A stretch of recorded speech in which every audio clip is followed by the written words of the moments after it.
पहले से बने हुए डॉक्यूमेंट में यदि कोई बदलाव करना चाहते हैं तो उसके लिए हम एडिट मेन्यू का इस्तेमाल करते हैं। आज के इस वीडियो में हम जानेंगे लिब्रे ऑफिस राइटर के एडिट मेन्यू के बारे में। लिब्रे ऑफिस में हमने एक पहले से बना हुआ डॉक्यूमेंट ओपन किया हुआ है। एडिट मेन्यू की सबसे पहली कमांड है अंडू। यह हमारे पिछले एक्शंस को रिवर्स करता है। जैसे यहाँ पर हम फ़ॉन्ट को सेलेक्ट करके फ़ॉन्ट का साइज़ बढ़ा ले रहे हैं और अब कलर चेंज कर देते हैं। ये हमने 2 एक्शन किए हैं। अब इन एक्शंस को अगर रिवर्स करना है तो या तो Ctrl+Z प्रेस करिए या फिर एडिट मेन्यू से अंडू व कमांड पर क्लिक करिए। पहली बार क्लिक करने पर पिछला एक्शन रिवर्स होगा और दूसरी बार अंडू करने पर उससे प्रीवियस एक्शन रिवर्स हो जाएगा। अब हमारी है next command redo command. Redo command से अंडू किए गए एक्शंस को रिवर्स किया जाता है, जिसकी शॉर्टकट की है Ctrl+Y। ये हमारे प्रीवियस अंडूज़ को रिवर्स करता है। देखिए, पहला रीडू कमांड प्रेस करने पर हमने सबसे आखिर में जो अंडू किया था वह रिवर्स हो जाएगा। इसी तरह से दोबारा रीडू करने पर उससे पहले वाला अंडू रिवर्स हो जाएगा। अब नेक्स्ट कमांड है रिपीट कमांड, जिसकी शॉर्टकट की है Ctrl+Shift+Y। यह हमारे पिछले एक्शन को रिपीट करता है। फॉर एग्ज़ाम्पल देखिए, जैसे हमने ये फ़ॉन्ट सेलेक्ट करके इसका फ़ॉन्ट साइज़ चेंज किया, अब अगर हम किसी फ़ॉन्ट को सेलेक्ट करके Ctrl+Shift+Y प्रेस करेंगे तो ये देखिए प्रीवियस एक्शन रिपीट हो रहा है। इसी तरह से जैसे मैंने ये कुछ टाइप किया तो Ctrl+Shift+Y प्रेस करते ही ये रिपीट होने लगेगा। नेक्स्ट कमांड है कट कमांड। इसकी शॉर्टकट की Ctrl+X है।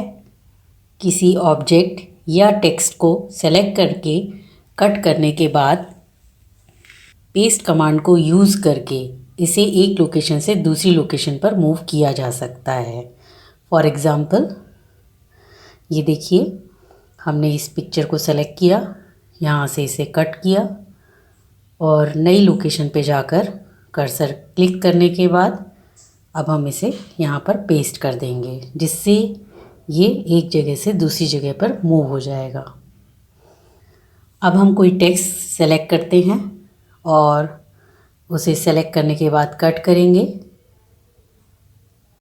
नई लोकेशन पर कर्सर रखने के बाद पेस्ट कर देने से सेलेक्ट किया गया टेक्स्ट जो हमने कट किया था वो नए स्थान पर मूव हो गया। अब नेक्स्ट कमांड है कॉपी कमांड। इसे यदि हम कॉपी को पेस्ट के साथ यूज़ करते हैं तो किसी सेलेक्ट किए हुए टेक्स्ट या ऑब्जेक्ट की डुप्लीकेट कॉपी क्रिएट कर सकते हैं। जैसे ये हमने टेक्स्ट सेलेक्ट किया, ये हमें इस लोकेशन पर भी चाहिए और दूसरी लोकेशन पर भी चाहिए, तो हम इसे कॉपी करने के बाद नई लोकेशन पर कर्सर रखकर जहाँ पर उसकी कॉपी की ज़रूरत है वहाँ पर पेस्ट कर देंगे। नेक्स्ट कमांड है पेस्ट कमांड, जिसकी शॉर्टकट की है Ctrl+V।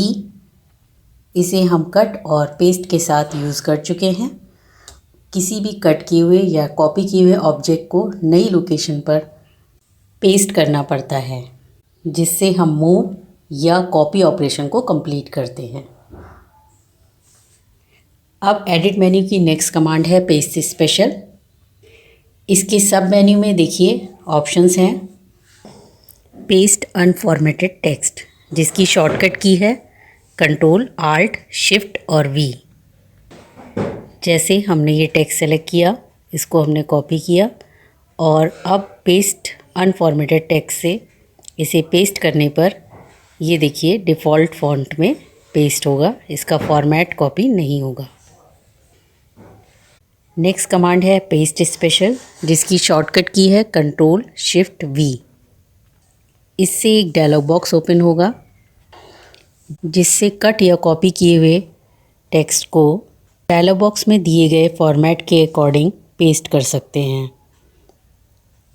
पेस्ट स्पेशल के आगे की 3 कमांड्स ये टेबल में यूज़ होती हैं। एक हम टेबल को सेलेक्ट कर लेते हैं, उसे कॉपी करने के बाद किसी दूसरी टेबल के सेल में कर्सर रखकर पेस्ट स्पेशल से पेस्ट एज नेस्टेड टेबल लेने पर कॉपी की गई टेबल नेस्टेड टेबल की तरह पेस्ट हो जाएगी। अब हमारे पास कुछ टेबल की रोज़ हैं, इनको हम सेलेक्ट कर लेते हैं, कॉपी करते हैं और कॉपी करने के बाद एक पहले से मौजूद टेबल में लास्ट रो में कर्सर रखकर पेस्ट स्पेशल से पेस्ट एज रो अबव कमांड पर क्लिक करते हैं। अब हमारे पास एक टेबल है जिसमें सिंगल कॉलम है। इस टेबल को कॉपी कर लें और कॉपी करने के बाद ये जो हमारी टेबल है इसके फर्स्ट कॉलम में कर्सर को रखेंगे और पेस्ट स्पेशल से paste as column before command पर क्लिक कर देंगे। नेक्स्ट कमांड है सेलेक्ट ऑल, जिसकी शॉर्टकट की है Ctrl+A। इसे प्रेस करने से पूरा डॉक्यूमेंट सेलेक्ट हो जाएगा। अब है सिलेक्शन मोड ऑप्शन, जिसमें 2 ऑप्शन है, स्टैंडर्ड और ब्लॉक एरिया। स्टैंडर्ड ऑप्शन से नॉर्मल सिलेक्शन कर सकते हैं, ड्रैग करके पूरा देखिए हमारी पूरी लाइन सेलेक्ट होते हुए नीचे की ओर जाएगी। और ब्लॉक एरिया सेलेक्ट ऑप्शन, जिसकी शॉर्टकट की है Alt+Shift+F8। इसको लेने से हम हॉरिजॉन्टल सिलेक्शन कर सकते हैं या कॉलम वाइज सिलेक्शन कर सकते हैं। स्टेटस बार में भी यहाँ पर देखिए क्लिक करके आप standard selection, block selection, extending selection और एडिंग सिलेक्शन ऑप्शंस को चूज़ कर सकते हैं। एक्सटेंडिंग सिलेक्शन लेने का ये बेनिफिट है कि जहाँ पर कर्सर है वहाँ पर रखने के बाद जब एक्सटेंडेड सिलेक्शन लेते हैं तो जहाँ भी आप क्लिक करते जाएंगे उसी डायरेक्शन में सिलेक्शन होता चला जाएगा। और एडिंग सिलेक्शन ऑप्शन से नॉन एडजेसेंट सिलेक्शन कर सकते हैं। गैप दे दे के सिलेक्शन अलग अलग एरिया को सिलेक्ट करना हो तो एडिंग सिलेक्शन ऑप्शन से किया जा सकता है। ये देखिए इस प्रकार से। नेक्स्ट कमांड है सेलेक्ट टेक्स्ट। जब हम रीड ओनली मोड में होते हैं डॉक्यूमेंट के तो ये कमांड काम करती है। जैसे डॉक्यूमेंट को जब आप रीड ओनली बना लेंगे तो ये कमांड टेक्स्ट सेलेक्ट करने के काम आएगी। इसकी शॉर्टकट की है Ctrl+Shift+I। अब नेक्स्ट कमांड है फाइंड कमांड, जिसकी शॉर्टकट की है Ctrl+F। इस पर क्लिक करते ही नीचे स्टेटस बार के ठीक ऊपर एक फाइंड बॉक्स आ जाएगा, जिसमें कोई टेक्स्ट आप टाइप करिए जिसे आप फाइंड करना चाहते हैं। और यहाँ पर प्रीवियस और नेक्स्ट बटन है, जिससे आप अपीयरेंस देख सकते हैं उस टेक्स्ट की डॉक्यूमेंट में कहाँ कहाँ है। मैच केस ऑप्शन लेने से केस मैच होने पर ही उसे वो फाइंड करेगा। अब नेक्स्ट कमांड है रिप्लेस कमांड, जिसकी शॉर्टकट की है Ctrl+H। इससे find and replace dialog box open होगा। इस कमांड से किसी टेक्स्ट को दूसरे टेक्स्ट से बदल सकते हैं। और यहाँ अदर ऑप्शंस में देखिए क्लिक करने पर एडवांस ऑप्शंस का प्रयोग किया जा सकता है। नेक्स्ट कमांड है गो टू, शॉर्टकट की है Ctrl+G। गो टू का डायलॉग बॉक्स ओपन होगा। ये देखिए ये है, यहाँ पर टोटल पेज नंबर पता चल रहे हैं और यहाँ पर जो भी पेज नंबर आप सेलेक्ट करेंगे ओके करते ही कर्सर उस पेज पर पहुँच जाएगा। नेक्स्ट कमांड है ट्रैक चेंजेस। इसका रिकॉर्ड बटन ऑन करते ही डॉक्यूमेंट में किए गए चेंजेस रिकॉर्ड होने लगते हैं। इससे एडिटिंग में बहुत हेल्प मिलती है। यदि एक साथ कई यूज़र एक ही डॉक्यूमेंट पर काम कर रहे हैं तो अलग अलग ऑथर जो भी चेंजेस कर रहे हैं उन सबको इसमें रिकॉर्ड किया जा सकता है। जैसे ही रिकॉर्डिंग ऑन होगी, डॉक्यूमेंट में किए जाने वाले एक्शंस रिकॉर्ड होना शुरू हो जाएंगे। इन चेंजेस को शो कमांड करने से रिकॉर्ड किए गए चेंजेस शो होने लगेंगे। मैनेज डायलॉग बॉक्स से किए गए चेंजेस एक लिस्ट में डिस्प्ले हो जाएंगे। यहाँ पर देखिए रिजेक्ट, एक्सेप्ट और accept all, reject all button हैं, जिनसे किए गए चेंजेस को एक्सेप्ट या रिजेक्ट किया जा सकता है। ट्रैक चेंजेस के सब मेन्यू की नेक्स्ट कमांड है प्रीवियस, नेक्स्ट। इनसे हम किए गए चेंजेस पर जंप कर सकते हैं। एक्सेप्ट कमांड से किसी सिंगल चेंज को एक्सेप्ट किया जा सकता है, और एक्सेप्ट एंड मूव नेक्स्ट से सिंगल एक्सेप्ट करने के बाद नेक्स्ट चेंजेस पर मूव कर सकते हैं। एक्सेप्ट ऑल से सारे चेंजेस एक्सेप्ट किए जाते हैं। रिजेक्ट से सिंगल सेलेक्टेड एक्शन को रिजेक्ट किया जाएगा, और reject and move to next से रिजेक्शन के साथ नेक्स्ट चेंज पर मूव किए हो जाएगा कर्सर। रिजेक्ट ऑल से सारे एक्शन रिजेक्ट किए जा सकते हैं। ट्रैक चेंजेस में जो कमेंट कमांड है, इसे हम ट्रैक चेंजेस पर कमेंट देने के लिए यूज़ करते हैं। ट्रैक चेंजेस को प्रोटेक्ट करने पर एक पासवर्ड सेट किया जाता है। अब है नेक्स्ट कमांड कमेंट। एडिटर द्वारा मेन डॉक्यूमेंट में इंसर्ट मेन्यू से जो कमेंट इंसर्ट किए जाते हैं, जिसमें सुझाव दिए गए होते हैं जो कुछ बदलावों को, उन्हें जब रिज़ॉल्व कर लिया जाता है तो यहाँ एडिट मेन्यू से उन्हें रिज़ॉल्व करके उनका आंसर दिया जाता है। और ये देखिए इंसर्ट करते समय जब हमारे कमेंट्स हैं, उन्हें किसी पर्टिकुलर कमेंट पे जाकर हम उसका रिप्लाई दे सकते हैं,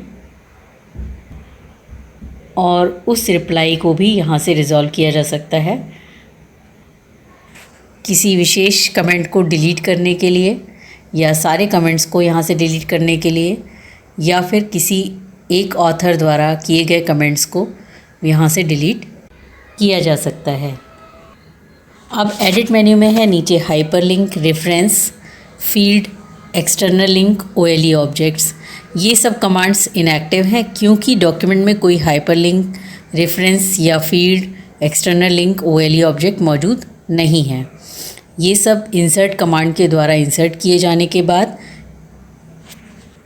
एडिट मेन्यू से इन्हें आकर एडिट किया जा सकता है। एक्सचेंज डाटाबेस कमांड से डॉक्यूमेंट में यूज़ हो रही डाटाबेस फील्ड को दूसरे डाटाबेस से एक्सचेंज किया जा सकता है। इसके लिए हमारे पास कंप्यूटर में ब्राउज़ बटन से ब्राउज़ कर सकते हैं अगर हमारे पास कोई दूसरी डाटाबेस फ़ाइल मौजूद है। करेंटली देखिए इस डॉक्यूमेंट में ये डाटाबेस दिया गया है जो इससे अटैच है, इसको हम दूसरे डाटाबेस से रिप्लेस कर सकते हैं। अब है next command direct cursor mode. Normal cursor mode में जब हम क्लिक करते हैं डॉक्यूमेंट में किसी जगह, तो केवल एंटर किए गए टेक्स्ट एरिया में ही कर्सर क्लिक किया जा सकता है, या फिर नई लाइन में बिगनिंग ऑफ द लाइन पर कर्सर शो करता है। डायरेक्ट कर्सर मोड से हम पेज पर फ्रीली किसी भी स्थान पर क्लिक करके लिख सकते हैं। MS वर्ड में ये काम डबल क्लिक करके किया जा सकता है, और इसमें एडिट मेन्यू में डायरेक्ट कर्सर मोड दिया गया है। ऐसा करने से अब देखिए आप कहीं पर भी डॉक्यूमेंट में खाली पेज पर लिख सकते हैं। लास्ट कमांड है edit mode. By default edit mode on है। जब हम इसे Ctrl+Shift+M प्रेस करके या फिर एडिट मोड पे क्लिक करके इसे डिसेबल कर देते हैं तो ये हमारा डॉक्यूमेंट देखिए रीड ओनली मोड में आ जाएगा।